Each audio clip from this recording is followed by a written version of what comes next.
Pernah kepikiran gak sih kenapa ya, di dunia yang isinya aturan semua, kok selalu aja ada orang yang melanggarnya?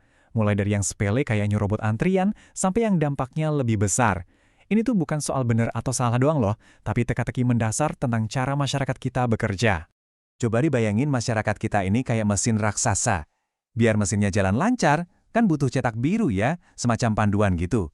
Nah, panduan ini tuh ya aturan-aturan tak tertulis yang kita semua ikuti, seringnya tanpa sadar.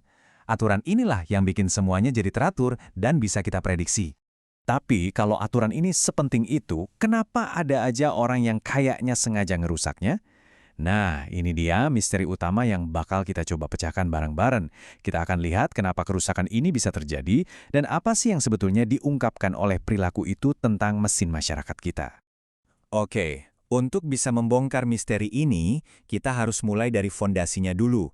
Apa sih sebenarnya aturan tak tertulis ini? Dan kenapa ya kok bisa punya kekuatan sebesar itu atas diri kita?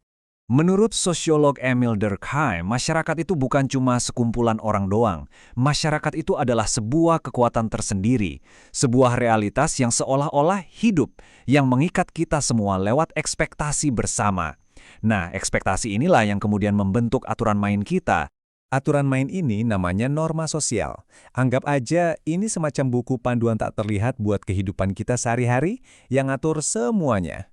Dan buku panduan ini tuh ada giginya loh. Ada sanksi sosial, kayak digosipin atau bahkan dikucilkan buat mereka yang nggak patuh.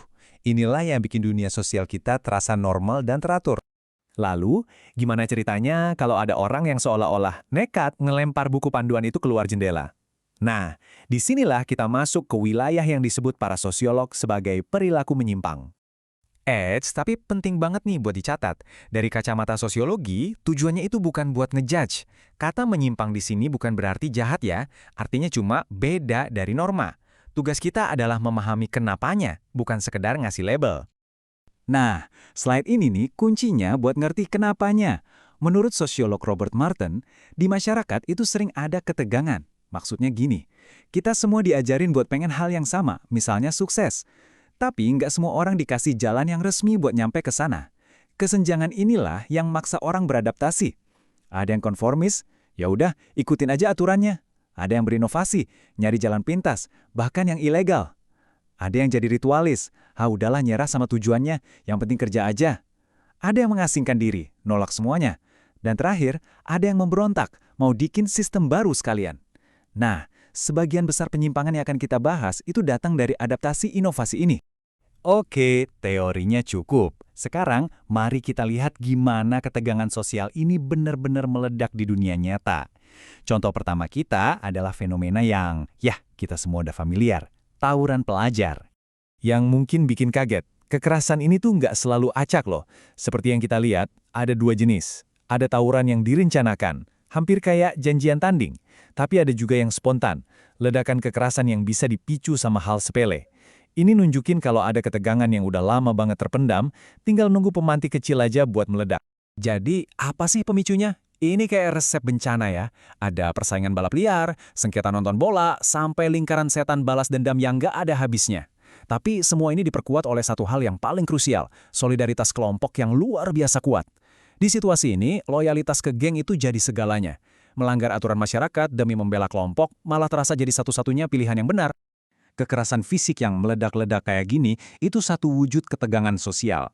Tapi ada wujud lain yang lebih sunyi, lebih modern, yang datangnya dari tekanan ekonomi dan berbisik lewat layar smartphone kita. Sekarang kita geser ke studi kasus kedua dari Surabaya. Di sini, keputusan ekonomi melahirkan bentuk penyimpangan yang lebih senyap, tapi nggak kalah merusak, jeratan pinjaman online dan judi.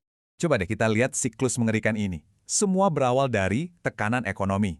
Kebutuhan mendesak ketemu sama akses gampang ke pinjaman online. Begitu uang di tangan, muncullah ide inovatif ala Merton tadi. Berjudi, biar uangnya cepat berlipat ganda. Tapi ya kita semua tahu, yang terjadi malah kekalahan dan utang yang makin numpuk. Akhirnya, sampailah ke langkah paling fatal. Gali lubang, tutup lubang. Ambil pinjaman baru buat bayar utang lama. Menciptakan spiral neraka yang gak ada ujungnya. Kutipan ini, wow, dalam banget. Ini nunjukin gimana para pelaku melihat tindakan mereka.